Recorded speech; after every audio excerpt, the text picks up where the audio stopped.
નમસ્કાર બાળ મિત્રો, હવે આપણે દાખલા નંબર 3માં જ એનો બ જોઈશું. બરાબર, એના બમાં તમને જે આકૃતિઓ આપેલી છે એ આકૃતિના આધારે તમને જે આ પ્રશ્નોના જવાબ આપેલા છે એ આપણે પ્રશ્નોના જવાબ શોધવાના છે. તો જો બાળ મિત્રો, તમને આ આકૃતિઓમાં કોઈ બાજુનું માપ આપેલું નથી. આપેલું છે તો ના. તમને પહેલો પ્રશ્ન શું કર્યો છે બાળ મિત્રો કે આકૃતિ એની સીમાનું માપ. તો આપણે આકૃતિ એ કઈ છે? તો બાળ મિત્રો જો આ રહી આપણી આકૃતિ એ દેખાય છે. તો હવે એમાં તમને શું કીધું છે કે આકૃતિ એની સીમાનું માપ. તો બાળ મિત્રો સીમાનું માપ એટલે શું થાય? પરિમિતિ. હવે પરિમિતિ શોધવી હોય તો એની બાજુઓના માપ તો હોવા જોઈએ. બરાબર.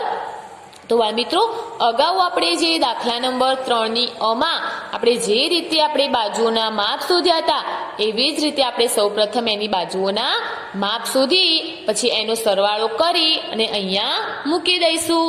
બરાબર. તો ચલો બાળ મિત્રો, આપણે પહેલા પ્રશ્નની શું કીધું છે? આકૃતિ એની સીમાનું માપ. તો અહીંયા આપણે આકૃતિ એ છે. બરાબર. તો એની આપણે સીમાનું માપ શોધીશું. તો ચલો બાળ મિત્રો, પહેલા આપણે આ બધી જ બાજુઓના માપ શોધી દઈશું. બરાબર. તો ચલો, પહેલી બાજુ આ રહી. બરાબર. તો એની બાજુ કેટલી છે? તો પહેલા 4 છે. 1 2 3 4. તો આપણે સૌપ્રથમ આ ચારે બાજુના માપ શોધી દઈશું. બરાબર. તો ચલો બાળ મિત્રો, પહેલી બાજુનું માપ શોધવા માટે પહેલા આ બાજુનું માપ શોધીશું. બરાબર. તો કેટલા ચોરસ છે? 1 2 3 4. તો અહીંયા આપણે કેટલા લખીશું બાળ મિત્રો? 4. હવે જો બાળ મિત્રો, આપણે આ બાજુનું માપ શોધ્યું તો કેટલા ચોરસ છે? 1 2 3. એટલે આપણે અહીંયા કેટલા લખીશું? 3. પછી અહીંયા કેટલા છે? 1 2 3 4. એટલે આપણે અહીંયા કેટલા લખીશું? 4. પછી આ બાજુનું માપ શોધીશું તો એમાં કેટલા છે? 1 2 3. એટલે આપણે અહીંયા કેટલા લખીશું? 3. બરાબર.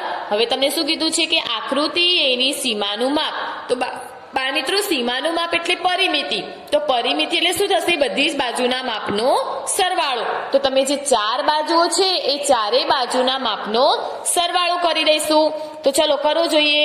તો 4 વત્તા 3 વત્તા 4 વત્તા 3.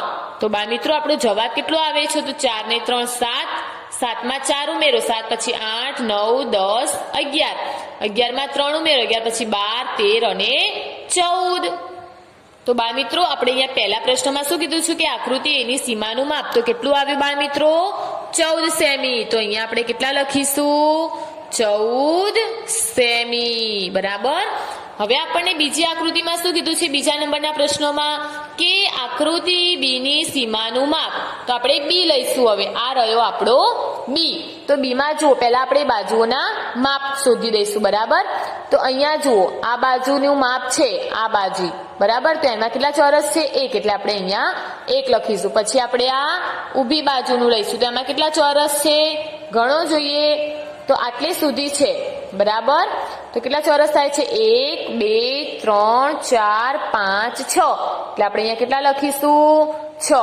વળી પાછી આ આડી લાઈન લઈશું આ બાજુ. એટલે કેટલા ચોરસ થાય છે? 1. એટલે આપણે અહીંયા 1 લખીશું. પછી આ બાજુ લઈશું. બરાબર. તો કેટલા ચોરસ થાય છે બાળ મિત્રો? ગણો જોઈએ. 1 2 3 4 5 6. એટલે આપણે અહીંયા કેટલા લખીશું? 6. હવે આપણે બધી બાજુના માપનું શું કરી દઈશું? સરવાળો. તો પહેલા કેટલા છે? 1. એટલે આપણે અહીંયા 1 લખીશું. પછી કેટલા છે? 6. એટલે આપણે અહીંયા 6 લખીશું. પછી પાછા કેટલા છે? 1. એટલે આપણે અહીંયા 1 લખીશું. વળી પાછા કેટલા છે?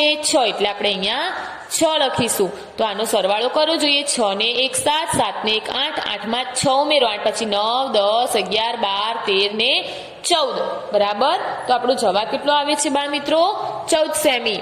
તો અહીંયા આપણે કેટલા લખીશું? બીજા બીનું માપ પણ 14 સેમી આવે છે. એટલે બીની સીમાનું માપ પણ કેટલું આવ્યું? 14 સેમી. નમસ્કાર બાળ મિત્રો, હવે આપણને ત્રીજા દાખલામાં ત્રીજા પ્રશ્નમાં શું કીધું છે કે આકૃતિ સી ની સીમાનું માપ બરાબર ખાલી જગ્યા. તો હવે આપણે સી લઈશું. તો જો બાળ મિત્રો, આ રહ્યો આપણો સી. તો સી માં આપણે પહેલા સૌપ્રથમ બાજુઓના માપ શોધી દીધેલા છે. બરાબર. જો આ બાજુનું માપ તમારે શોધવા માટે કેટલા ખાના છે? 1 અને 2. એટલે આપણે કેટલા મૂક્યા? 2. હવે આ બાજુનું માપ શોધવું હોય તો કેટલા ખાના છે 1 2 3 એટલે આપણે અહીંયા 3 લખ્યા. વળી પાછું આપણે આ બાજુનું માપ શોધવું હોય તો કેટલા ચોરસ છે 1 અને 2 એટલે આપણે અહીંયા કેટલા મૂક્યા 2. વળી પાછું આપણે જો આ બાજુનું માપ શોધવું છે તો કેટલા ચોરસ છે 1 2 3 એટલે આપણે અહીંયા કેટલા મૂક્યા 3. હવે આપણે આ બધી જ બાજુઓના માપ આપણે અહીંયા શોધી દીધેલા છે બરાબર સીમા. તો હવે આપણે બધી બાજુના માપ લખીશું. તો પહેલા કેટલા છે 2 એટલે આપણે અહીંયા 2 લખીશું બરાબર. પછી કેટલા છે 3 એટલે આપણે અહીંયા 3 લખીશું. પછી કેટલા છે બાળ મિત્રો 2 એટલે આપણે અહીંયા 2 લખીશું. પછી કેટલા છે બાળ મિત્રો 3. જો આ બાજુમાં 1 2 3 એટલે આપણે અહીંયા કેટલા લખેલા છે 3 એટલે આપણે અહીંયા કેટલા લખીશું 3. હવે સરવાળો કરવો જોઈએ. 3 ને 2 5. અહીંયા પણ 3 ને 2 5 એટલે જવાબ કેટલો આવે બાળ મિત્રો આપણો 10 સેમી. તો અહીંયા આપણે કેટલા લખીશું 10 સેમી બરાબર. હવે જો બાળ મિત્રો ચોથામાં શું કીધું છે આકૃતિ ડી ની સીમાનું માપ બરાબર ખાલી જગ્યા. તો હવે આપણે ડી ની માપ લઈશું બરાબર. તો આ રહ્યો આપણો ડી બરાબર. એમાં જો સૌ પ્રથમ આપણે આ બાજુનું માપ શોધીશું લાઈનમાં. તો અહીંયા કેટલા ચોરસ છે 1 2 3. તો અહીંયા આપણે કેટલા લખ્યા 3. હવે આપણે લાઈનમાં બાજુનું માપ લઈશું. આ કેટલા છે એક જ ચોરસ એટલે આપણે અહીંયા 1 લખ્યા. વળી પાછા અહીંયાથી અહીંયા જુઓ મારી પેન્સિલ જ્યાં ફરે છે ત્યાં બા મિત્રો ધ્યાન રાખવાનું છે. તો જુઓ અહીંયા કેટલા ખાના પડે છે ચોરસ 1 અને 2 એટલે આપણે અહીંયા કેટલા લખ્યા 2. હવે જો બા મિત્રો આ બાજુ છે એટલે અહીંયા કેટલા ચોરસ પડે છે 1 એટલે આપણે અહીંયા કેટલા લખ્યા 1. હવે આ બાજુ આપણે લઈશું બરાબર. તો એમાં કેટલા ચોરસ પડે છે 1 એટલે આપણે અહીંયા કેટલા લખ્યા 1. વળી પાછું જો બા મિત્રો આ બાજુ એટલે આ બાજુમાં કેટલા ચોરસ પડે છે 1 એટલે આપણે અહીંયા કેટલા લખ્યા 1. હવે બા મિત્રો આપણે આમ વળી જઈશું. તો આ બાજુમાં કેટલા ચોરસ પડે છે 1 એટલે આપણે અહીંયા કેટલા લખ્યા 1. હવે બા મિત્રો અહીંયા આપણે આ ઊભી બાજુ લઈશું. તો અહીંયા કેટલા ચોરસ છે 1 એટલે આપણે અહીંયા કેટલા લખ્યા 1. હવે બા મિત્રો આપણે આ આડી બાજુ લઈશું. એમાં કેટલા ચોરસ પડે છે 1 અને 2 એટલે આપણે કેટલા લખ્યા 2. વળી પાછું આપણે આ બાજુ આવીશું બરાબર. એટલે કેટલા ચોરસ પડે છે 1 એટલે આપણે અહીંયા કેટલા લખ્યા 1. હવે આ બાજુ આપણે લઈશું. તો કેટલા ચોરસ પડે છે 1 2 3 એટલે આપણે અહીંયા કેટલા લખ્યા 3. હવે આ બાજુ જુઓ કેટલા ચોરસ પડે છે આ ઊભી બાજુમાં. તો 1 2 3 4 5 એટલે આપણે અહીંયા કેટલા લખ્યા બાળ મિત્રો 5. એટલે આપણે બધી બાજુના માપ લખી દીધા. હવે બાળ મિત્રો અહીંયા આપણે બધી બાજુના માપ લખીશું બરાબર. તો પહેલા કેટલા છે 3 એટલે આપણે અહીંયા કેટલા લખીશું બાળ મિત્રો 3. પછી કેટલા છે 1 એટલે આપણે અહીંયા કેટલા લખીશું 1. વળી પાછા કેટલા છે 2 એટલે આપણે અહીંયા કેટલા લખીશું 2. પછી કેટલા છે 1. પછી કેટલા છે બા મિત્રો 1. વળી પાછા કેટલા છે 1 એટલે આપણે અહીંયા 1 લખીશું. પછી કેટલા છે પાછા 1 એટલે આપણે અહીંયા 1 લખીશું. પછી પાછા કેટલા છે 1 એટલે આપણે અહીંયા 1 લખીશું. વળી પાછા કેટલા છે 2. વળી પાછા કેટલા છે 1 બરાબર. વળી પાછા કેટલા છે 3 અને પછી 5. તો બાળ મિત્રો આપણે પહેલા ગણી લઈએ કેટલા થાય છે. તો ગણો જોઈએ. તો ગણો 1 2 3 4 5 6 7 8 9 10 11 12 બરાબર. તો અહીંયા 12 થાય છે ગણો જોઈએ. 1 2 3 4 5 6 7 8 9 10 11 અને 12 આવી ગયા. હવે આ બધી જ બાજુના માપનો આપણે શું કરી દઈશું સરવાળો. તો 3 ને 1 4 4 ને 2 6 6 ને 1 7 1 8 1 9 9 ને 1 10 10 ને 1 11 11 પછી 12 અને 13 13 ને 1 14 14 પછી 15 16 17 17 માં 5 ઉમેરો 17 પછી 18 19 20 21 અને 22. તો બાળ મિત્રો આપણે ડી નું માપ સીમાનું માપ જે કીધું હતું એ કેટલું આવ્યું 22 સેમી. એટલે આપણે અહીંયા કેટલા લખીશું બાળ મિત્રો 22 સેમી બરાબર. હવે બાળ મિત્રો આપણને શું કીધું છે આકૃતિ ઈ ની સીમાનું માપ. તો હવે આપણે ઈ લઈશું. તો જો બાળ મિત્રો આ રહ્યો આપણો ઈ. તો એમાં સૌપ્રથમ આપણે બધી બાજુના માપ શોધી લઈશું. તો અહીંયા કેટલા ચોરસ બને છે 1 એટલે આપણે અહીંયા 1 લખીશું. અહીંયા કેટલા ચોરસ બને છે આટલે સુધી લેવાના છે જુઓ. તો કેટલા ચોરસ બને છે 1 અને 2 એટલે આપણે અહીંયા કેટલા લખીશું 2. વળી પાછા જુઓ આમ વળી જાય છે એટલે આપણે અહીંયા કેટલા ચોરસ બને છે 1 એટલે આપણે અહીંયા કેટલા લખીશું બાળ મિત્રો 1 વળી પાછું આમ વળવાનું છે અહીંયા કેટલા ચોરસ બને છે 1 અને 2 એટલે આપણે અહીંયા 2 લખીશું અહીંયા એક જ ચોરસ બને છે એટલે આપણે અહીંયા 1 લખીશું અહીંયા પણ એક જ ચોરસ બને છે એટલે આપણે અહીંયા 1 લખીશું અહીંયા જો 1 2 3 એટલે આપણે અહીંયા 3 લખીશું અહીંયા જો 1 2 3 4 5 એટલે આપણે અહીંયા કેટલા લખીશું 5 તો બાળ મિત્રો આપણે બધી જ બાજુઓના માપ શોધી દીધા તો હવે આપણે લાઈનમાં જે એનું માપ શોધવાનું કીધું છે બધી બાજુના માપ લખી દઈશું તો ચલો પહેલા કેટલા લખેલા છે 1 એટલે આપણે અહીંયા 1 લખીશું પછી કેટલા લખેલા છે 2 એટલે આપણે અહીંયા 2 લખીશું પછી કેટલા લખેલા છે 1 એટલે આપણે અહીંયા 1 લખીશું પછી 2 લખેલા છે એટલે આપણે અહીંયા 2 લખીશું પછી 1 વળી પાછા 1 પછી 3 અને પછી 5 તો હવે આપણે બધી બાજુના માપનો સરવાળો કરીશું તો 1 ને 2 3 3 ને 1 4 4 ને 2 6 6 ને 1 7 7 ને 1 8 8 ને પછી 9 10 11 11 માં 5 ઉમેરો 11 પછી 12 13 14 15 અને 16 તો આપણો જવાબ કેટલો આવ્યો બાળ મિત્રો 16 સેમી તો અહીંયા આપણે કેટલા લખીશું બાળ મિત્રો 16 સેમી તો બાળ મિત્રો અહીંયા આપણે ઈનું માપ કેટલું આવ્યું 16 સેમી હવે બાળ મિત્રો જો આપણને છઠ્ઠા દાખલામાં શું કીધું છે આકૃતિ F ની સીમાનું માપ શોધો તો હવે બાળ મિત્રો આપણે F લઈશું તો જો બાળ મિત્રો આ રહ્યો આપણો F બરાબર તો એમાં આપણે સૌપ્રથમ બાજુઓના માપ શોધીશું તો જો બાળ મિત્રો મારી પેન્સિલ ફરે છે ત્યાંથી આપણે બધી બાજુઓના માપ શોધીશું તો પહેલા આપણે આ બાજુ છે તો આ બાજુનું માપ કેટલા ચોરસ છે 1 એટલે આપણે અહીંયા કેટલા લખીશું 1 પછી આપણે અહીંયાથી અહીંયા જુઓ અહીંયાથી આટલે સુધી તો કેટલા ચોરસ થાય છે 1 અને 2 એટલે આપણે અહીંયા કેટલા લખીશું 2 પછી અહીંયા જુઓ તો કેટલા ચોરસ થાય છે 1 એટલે આપણે અહીંયા કેટલા લખીશું 1 વળી પાછું અહીંયાથી કેટલે સુધી જોઈશું અહીંયા સુધી દેખાય છે બાળ મિત્રો અહીંયા ખાંચો પડે છે એટલે આપણે આ સીધી બાજુ લઈશું તો કેટલા ચોરસ થાય છે 1 2 3 4 5 એટલે આપણે અહીંયા કેટલા લખીશું બાળ મિત્રો 5 હવે જુઓ અહીંયા છે તો અહીંયા કેટલા ચોરસ થાય છે અહીંયાથી અહીંયા 1 એટલે આપણે અહીંયા 1 લખીશું વળી પાછા જુઓ અહીંયાથી અહીંયા સુધી કેટલા ચોરસ થાય છે 1 2 3 એટલે આપણે અહીંયા કેટલા લખીશું 3 અહીંયા પાછું જુઓ 1 ચોરસ છે એટલે આપણે અહીંયા 1 લખીશું પછી જુઓ બાળ મિત્રો તમને અહીંયાથી અહીંયા ખાંચો પડે છે બરાબર એટલે અહીંયાથી અહીંયા સુધી કેટલા ચોરસ થાય છે 1 અને 2 એટલે આપણે અહીંયા કેટલા લખીશું 2 વળી પાછું અહીંયા ખાંચો થાય છે એટલે કેટલા ચોરસ છે 1 એટલે આપણે અહીંયા 1 લખીશું હવે જો બાળ મિત્રો અહીંયાથી અહીંયા સુધી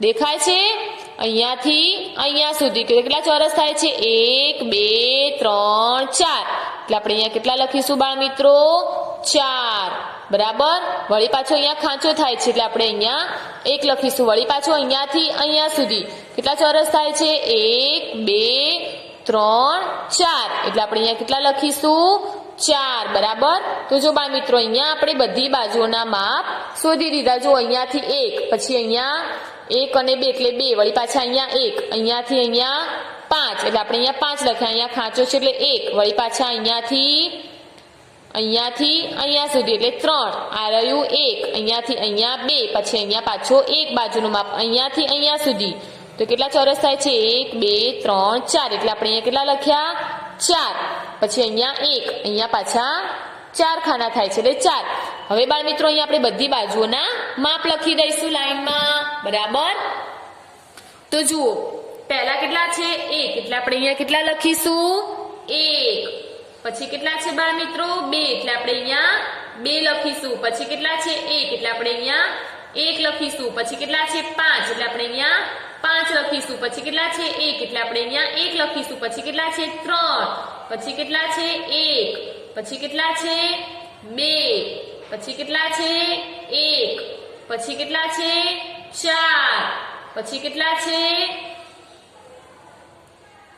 4 પછી 1 પછી 4 4 પછી કેટલા છે 1 અને 1 પછી પાછા કેટલા છે 4 બરાબર તો પહેલા બાજુના માપ જુઓ 1 2 3 4 5 6 7 8 9 10 11 12 તો અહીંયા જુઓ 1 2 1 2 3 4 5 6 7 8 9 10 11 અને 12 તો આપણે કેટલું માપ આવ્યું બાળ મિત્રો? હવે સરવાળો કરો. 2 ને 1 3 3 ને 1 4 4 ને 5 9 9 ને 1 10 10 ને 3 13 13 ને 1 14 14 ને 1 15 16 ને 1 17 17 ને 4 21 21 ને 1 22 22 ને 1 23 24 25 અને 26 તો બાળ મિત્રો આપણે આનું માપ કેટલું આવ્યું?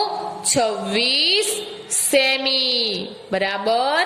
હવે બાળ મિત્રો આપણે છેલ્લો પ્રશ્ન જોઈશું 7મા નંબરનો. બરાબર.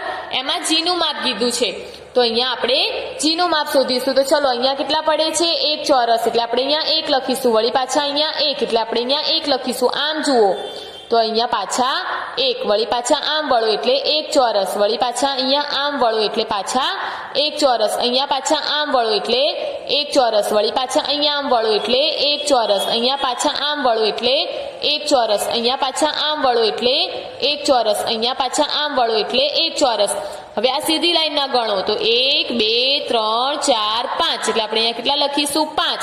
અહીંયા 1 2 3 4 5 એટલે આપણે અહીંયા કેટલા લખીશું? 5.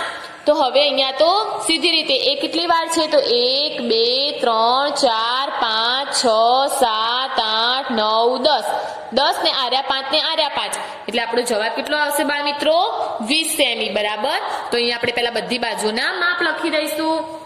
1 2 3 4 5 6 7 8 9 10 ને પછી પાછા 5 વત્તા 5. બરાબર બાળ મિત્રો. તો આપણો જવાબ કેટલો આવશે? આર્યા 10 અને આ 5 ને આર્યા 5 એટલે 10 ને 10 20 એટલે આપણો જવાબ કેટલો આવ્યો બાળ મિત્રો? 20 સેમી. કેટલો આવ્યો બાળ મિત્રો? 20 સેમી. તો બાળ મિત્રો અહીંયા તમે જોઈ શકો છો કે આપણે દાખલા નંબર 3ની બ વિશે અહીંયા આપણે જે 7 પ્રશ્નો આપેલા હતા એ 7 પ્રશ્નોનો અભ્યાસ કરી ગયા.